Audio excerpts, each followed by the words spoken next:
우리 하나님 말씀 보겠습니다. 하나님 말씀 시편 86편입니다. 시편 86편 1절부터 7절 말씀입니다. 네, 여러분 오늘 우리가 읽은 이 시편의 표제를 보시면 다윗의 기도다라고 이렇게 말을 하고 있습니다. 성도 여러분, 여러분도 다윗이 어떤 사람인지 잘 아시죠? 다윗은 어떤 사람이었습니까? 다윗은 사자같이 용맹한 용사였습니다. 그리고 그는 이스라엘을 다스리는 정말 신실한 왕이었습니다. 그리고 그는 자기를 죽이려고 했던 원수 사울을 용서하는 용서의 사람이었습니다.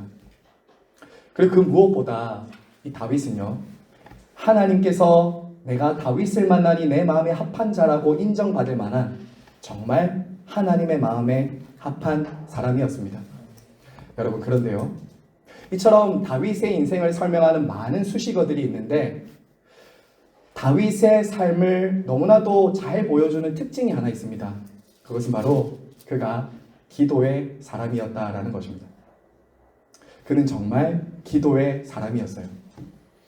시편의 많은 부분에 우리는 다윗의 기도가 실려 있는 것을 우리는 보게 됩니다. 그것만 보아서도 그가 얼마나 하나님과 친밀한 관계를 원했고 항상 모든 일에 기도했던 사람이었는지를 우리는 다윗을 통해서 볼 수 있습니다. 정말 다윗은 기도의 사람이었습니다. 여러분, 특별히 오늘 말씀에서 다윗이 지금 어떤 상황에서 기도를 드리고 있습니까? 오늘 읽진 않았지만요, 14절 한번 보세요. 14절 보시면 지금 다윗은 원수들이 자신을 둘러싸고 있는 대적들로부터 쫓기는 상황이라는 것을 알 수 있습니다. 14절 우리 한번 같이 읽겠습니다. 시작. 하나님이여, 교만한 자들이 일어나 나를 치고 포악한 자의 무리가 내 영혼을 찾아 싸우며 자기 앞에 줄을 두지 아니하였나이다. 여러분, 지금 다윗은 원수들로부터 쫓기는 가운데 있습니다. 이때가 사울이 자신을 쫓고 있을 때인지 혹은 자신의 아들이었던 압살롬으로부터 쫓기고 있었던 때인지는 정확하게 알 수 없지만 한 가지 분명한 사실은 지금 다윗이 이 기도를 드리는 이 시간에 누군가로부터 원수들로부터 쫓기고 공격받고 있는 상황이었다라는 것을 알 수 있습니다. 굉장히 절박한 상황에서 하나님을 찾고 있다라는 것 우리는 보게 됩니다. 자, 그러면 다윗이 오늘 어떻게 이 기도를 시작하면서 기도의 자리로 나아가고 있습니까? 1절 말씀 한번 보시죠. 1절입니다. 여호와여, 나는 가난하고 궁핍하오니 주의 귀를 기울여 내게 응답하소서. 여호와여, 나는 가난하고 궁핍하오니 주의 귀를 기울여 내게 응답하소서. 여러분, 지금 다윗이 절박한 상황 속에서 자신을 쫓아오는 원수들 앞에서 어떻게 기도하고 있습니까? 그는 가난하고 겸손한 마음으로 하나님 앞에 나아가고 있습니다. 앞서 말씀드린 것처럼 다윗은 용사였습니다. 이스라엘을 다스리는 왕이었습니다. 하지만 그는 하나님 앞에서는 어린 아이와 같았습니다. 하나님의 은혜가 없이면 나는 살 수 없다는 그런 가난하고 겸손한 마음을 가진 사람이 바로 다윗이었습니다. 그는 항상 기도의 자리에 나아갈 때 자신의 약함, 한계, 자신의 부족함을 가지고 가난한 심령으로 하나님 앞에 기도하는 사람이었습니다. 사랑하는 여러분, 기도의 시작이 바로 이것입니다. 하나님은 어린아이처럼 자신을 낮추고 겸손히 하나님 앞에 하나님의 은혜와 도움 없이는 살 수 없습니다 라고 하는 이런 겸손하고 가난한 자의 기도를 하나님은 들으십니다. 그래서 앤드류 머레이라는 이 목사님은요, 이런 말을 했습니다. 겸손은 기도의 가장 중요한 조력자입니다. 겸손은 기도의 가장 중요한 조력자입니다. 여러분, 이어서 2절에 한번 보세요. 2절에 보시면 그는 자신이 경건한 사람이기 때문에 은혜를 베풀어 달라라고 말합니다. 경건한 사람이기 때문에 은혜를 베풀어 달라. 여러분, 이 말이 지금 어떻게 들리십니까? 이 말은 자기가 의롭기 때문에 나의 기도를 들어달라는 말이 아닙니다. 여러분, 성경에 보시면 경건한 자 옆에 각주 있죠. 1이라고 돼 있고 옆에 각주를 붙여두었죠. 거기에 뭐라고 돼 있습니까? 주께서 은혜를 주신 자니, 이렇게 되어 있죠. 그러니까 지금 다윗은 내가 경건하고 내가 의롭기 때문에 하나님이 내 기도를 들어달라는 것이 아니라 원문에도 보면 이거예요. 하시드라는 단어거든요. 하시드. 이 하시드 하면은 어떤 단어가 좀 떠올라야 되는데 그 단어는 헤세드죠. 헤세드. 그러니까 여러분 지금 다윗은 무엇을 주장하면서 하나님 앞에 기도하는 것입니까? 자기의 의를 주장하면서 하나님 앞에 기도하는 것이 아니라 이미 하나님으로부터 은혜와 자비를 받아서 하나님께 나아갈 수 있는 기도를 드리고 있다라는 거죠. 하나님께 은혜와 자비를 받은 언약 백성이라는 것을 그 사실을 근거로 해서 하나님께 은혜를 베풀어 달라고 지금 기도하고 있는 것입니다. 사랑하는 성도 여러분, 저와 여러분이 지금 이 저녁 시간에도 기도의 자리에 나아갈 수 있는 이유, 우리가 특세를 하면서 하나님의 은혜를 구할 수 있는 이유가 어디에 있습니까? 그것은 나의 의, 나의 공로, 나의 노력에 달린 것이 아닙니다. 우리의 기도의 출발과 응답에 대한 확신은 항상 하나님의 은혜와 자비라는 그분의 성품에 근거하고 있다고요. 우리는 마땅히 하나님 앞에 아랠 수 없는 사람인데 그분의 은혜를 입은 자로서, 이미 하나님으로부터 은혜를 입은 자로서 앞으로도 은혜를 주실 것을 간구할 수 있는 사람들이 바로 저와 여러분이에요. 이런 겸손한 마음, 하나님의 은혜를 간구하는 이 심령 속에 하나님은 응답이라는 빨대기를, 그 은혜의 물줄기를 내려부어 주신다라는 것이죠. 오늘 이 수요 기도에 나오신 저와 여러분들 각자의 기도 제목은 다양할 것입니다. 그리고 각자가 가지고 있는 문제나 상황도 다양할 것이에요. 그렇지만 한 가지 동일한 기도의 자세와 마음가짐이 있어야 됩니다. 한 가지는 동일해야 돼요. 그것은 바로 이 하나님의 은혜 없으면 살 수 없다는 겸손한 마음, 그리고 내가 이미 하나님으로부터 말할 수 없는 은혜를 입었다는 그 은혜의 의지에서 나아가는 그 마음, 이것은 저와 여러분이 동일해야 됩니다. 그 사람의 기도를 하나님은 들으신다라는 것이죠. 자, 그러면 오늘 다윗이 그처럼 가난한 심령을 가지고 구하고 있는 기도의 내용이 뭘까요? 자, 여러분 4절 말씀 한번 보세요. 4절 한번 보겠습니다. 같이 읽습니다. 시작. 주여 내 영혼이 주를 우러러 보니 주여 내 영혼을 기쁘게 하소서. 여러분 다윗이 지금 어떤 상황이라고 말씀드렸습니까? 원수들로부터 쫓기고 있는 상황이라고 했지 않습니까? 그러면 제일 먼저 우리가 기도하고 싶은 것은 이런 것일 거예요. 쟤 좀 혼내주세요. 아니면 원수들로부터 저를 좀 지켜주세요. 이런 기도가 제일 먼저 나와야 하지 않겠습니까? 그런데 지금 다윗은 제일 기도 제목의 첫 번째에 뭘 두냐면, 하나님, 제 영혼이 주님을 기뻐하게 해주십시오. 기쁨을 구하고 있다라는 거예요. 아마 다윗은 오랫동안 원수들로부터 억울함을 당하고, 그리고 수많은 공격과 대적들로부터 당하는 그 비방과 어려움 때문에 아마 몸도 마음도 굉장히 고단하고 곤고했을 것입니다. 그의 영혼에 어느덧 하나님을 기뻐하는 기쁨이 점점 사라지고 있는 것입니다. 5절에 이어서 보시면 어쩌면 다윗은요, 지금 하나님 앞에 사죄의 은총을 구하고 있거든요. 이것을 봤을 때 어쩌면 지금 이 순간에 원수들이 자기를 쫓아오고 자기를 잡으려고 하는 이 순간에 자신의 죄가 깨달아졌는지도 모릅니다. 내가 이렇게 잘못해서, 내가 하나님이 이렇게 내가 잘못했기 때문에 지금 나의 죄를 다루시는 건 아닌가? 라는 이런 생각 때문에 영혼이 더 공고해지고 기쁨을 잃었는지도 모릅니다. 하지만 여러분, 어떤 상황 때문에 지금 그가 영혼의 기쁨을 잃었는지 우리는 다 알 수 없지만 한 가지 분명한 것은 그의 기도의 첫 번째 자리에는 기쁨이 있었다는 거예요. 기쁨. 사랑하는 성도 여러분, 우리 신앙생활의 핵심은 기쁨입니다. 기쁨이에요. 신앙생활의 기쁨은 선택이 아니라 필수입니다. 기쁨에는 엄청난 힘이 있어요. 정말 우리가 기뻐하는 것은 주님이 우리에게 명령하시기도 했잖아요. 그래서 성경에 보면 항상 기뻐하라. 주님의 명령이에요. 기독교는 단순한 그냥 논리나 교리 체계가 아닙니다. 기쁨이라고요. 여러분, 예수님을 잘 믿는다는 것, 하나님에 대한 정보와 지식을 많이 가지는 것이 신앙생활을 잘하는 것이 아닙니다. 믿음이 좋다는 것은 단순히 기독교 신앙과 교리에 동의하는 것도 아니에요. 여러분이 정말 믿음이 좋다, 여러분이 정말 하나님과 가까운 사람이다라는 것을 잘 보여주는 기준은 하나님을 기뻐하는가입니다. 여호와로 인해 기뻐하고 즐거워하고 있는가? 이것이에요.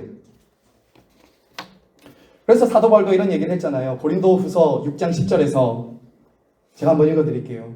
근심하는 자 같으나 항상 기뻐하고 가난한 자 같으나 많은 사람을 부유하게 하고 아무것도 없는 자 같으나 모든 것을 가진 자로다.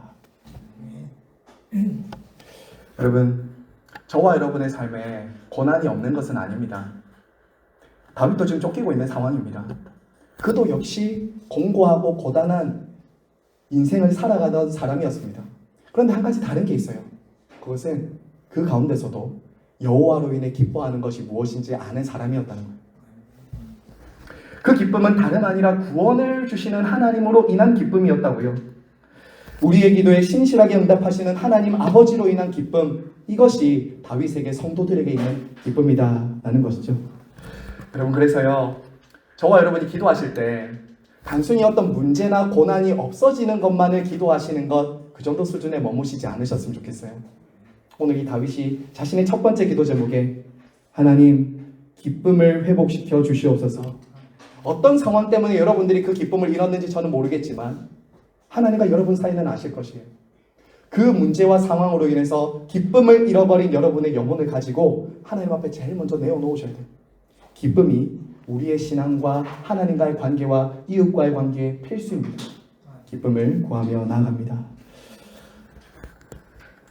성도 여러분, 그러면 이 다윗의 기도에 보시면요, 마지막으로 한 가지 우리가 볼 것은 이 다윗의 기도에는 굉장히 독특한 특징이 하나 있습니다. 그것이 무엇이냐면 아직 기도가 마치지도 않았고 아직 기도가 응답이 되지 않았는데 그는 찬송하고 하나님을 높이고 있다는 것입니다. 여러분 8절부터 한번 보시면요, 다윗은 지금 기도 중에 어떤 말을 하냐면 하나님의 위대하심과 놀라우신 일에 대해서 찬양하고 있습니다. 이것은 우리에게 기도에 있어서 찬양이 얼마나 중요한 부분을 차지해야 되는지를 보여줍니다. 우리 12절과 13절 한번 같이 읽겠습니다. 시작. 주 나의 하나님이여, 내가 전심으로 주를 찬송하고 영원토록 주의 이름에 영광을 돌리오리니 이는 내게 행하신 주의 인자하심이 크사 내 영혼을 깊은 스올에서 건지셨음이니이다. 여기서 스올에서 건지셨다라고 말하고 있죠. 이게 과거에 건지셨다라고 이렇게 보이기도 하지만 이 히브리어 원어에 보면 완료 시제라고 되어 있어요. 완료 시제. 이 완료 시제가 뭐냐면 과거에서부터 지금까지 우리를 계속 스올에서 구해주신다라는 거예요. 과거에도 그랬지만 지금도 스올에서 계속 구해주신다라는 것을 지금 믿고 확신하며 하나님 앞에 기도하고 있다는 거예요. 즉 과거에도 하나님은 나를 스올에서부터 건져주셨을 뿐만 아니라 지금도 계속해서 건져주실 것입니다 라는 확신과 신뢰를 가지고 기도하고 있는 것이죠. 즉 그러니까 지금 자신의 주변에는 여전히 대적들이 있습니다. 원수들이 있어요. 하지만 그럼에도 불구하고 이전에도 나를 건져주셨던 그 하나님께서 지금도 나를 건져주실 것을 믿기 때문에 어떻게 하고 있다고요? 응답이 되지 않고 아직 대적들은 여전히 있지만 찬양하고 감사하고 있다고요. 사랑하는 여러분, 이것이 성도의 감사이고 찬양입니다. 이것이 저와 여러분의 삶에 나타나는 찬양과 감사예요. 우리는 그저 감사하고 찬양할 수 있을 때만 찬양하는 사람들이 아닙니다. 문제 좋은 일이 있고 문제가 해결되고 내가 원하는 기도 소원이 응답되면 찬양하고 감사하는 것은 너무 당연한 일이에요. 하지만 믿음이 우리 안에 일하기 시작할 때 어떤 일이 일어납니까? 문제는 여전히 있는데 원수들도 여전히 존재하는데 우리 안에 믿음이 일어나기 시작하고 일하기 시작할 때는 이상하게 모를 담대함이 생기고 찬양과 감사가 나오더라라는 것이죠. 왜냐하면 하나님께서 모든 대적들과 원수들을 심판하시고 멸하실 것을 확신하기 때문입니다. 우리를 구원하시고 마침내 건지실 것이기 때문이에요. 저와 여러분의 인생의 주관자이시며 원수들로부터 우리를 지키시는 하나님께서 마침내 우리의 삶에 개입하셔서 우리를 모든 원수들로부터 구원하시고 우리를 높이실 것을 확신하기 때문에 우리는 하나님을 찬양하고 감사할 수 있는 것입니다. 여러분 한번 생각해 보세요. 우리는 이것을 확신할 수 있습니다. 성경에 나온 수많은 성경의 인물들, 그리고 우리가 오늘 지금 읽는 이 시편 86편에 나온 이 다윗을 보아서도 맞아. 다윗이 원수로부터 그냥 죽고 끝났습니까? 아닙니다. 그를 높여주셨다고요. 하나님이 그를 마침내 높이시고 원수들을 제압하셨다고요.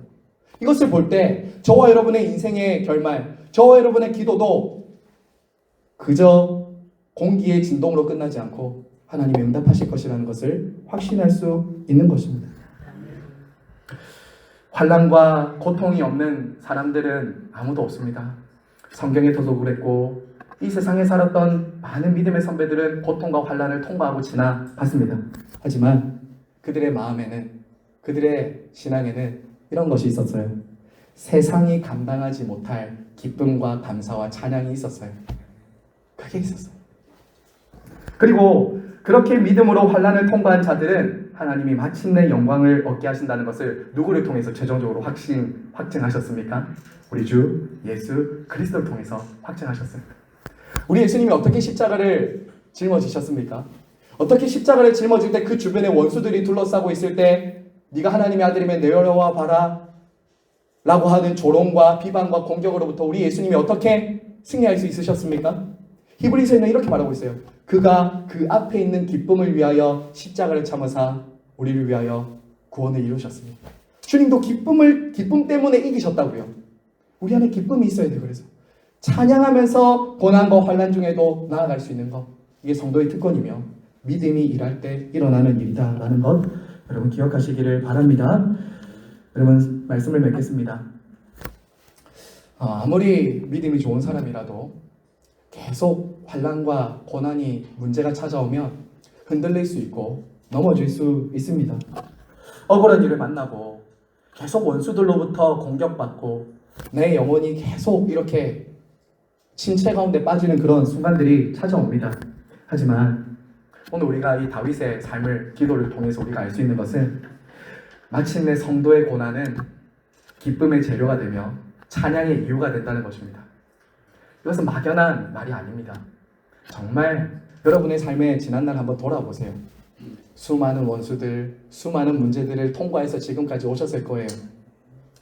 그것을 근거로 내가 여전히 하나님의 은혜를 받은 사람으로서 오늘도 은혜의 보좌 앞에 나아간다는 것은 하나님이 그때도 그랬지만 지금도 우리 대적 원수로부터 우리를 지키시고 구원하시는 하나님이 되신다는 것입니다. 그리고 여러분 겸손하고 가난한 심령으로 나아가시기를 바랍니다. 기도하실 때 겸손하고 가난한 심령으로 나아가세요. 그리고 문제와 상황이 여전히 여러분에게 있다 할지라도 나를 괴롭히는 사람과 원수가 여전히 있다 할지라도 하나님의 주권을 믿고 그 원수도 내 삶에 있는 그 문제도 하나님의 손 안에 있다는 것을 믿으시고 하나님께 감사하시길 바랍니다. 감사하고 찬양하시길 바랍니다.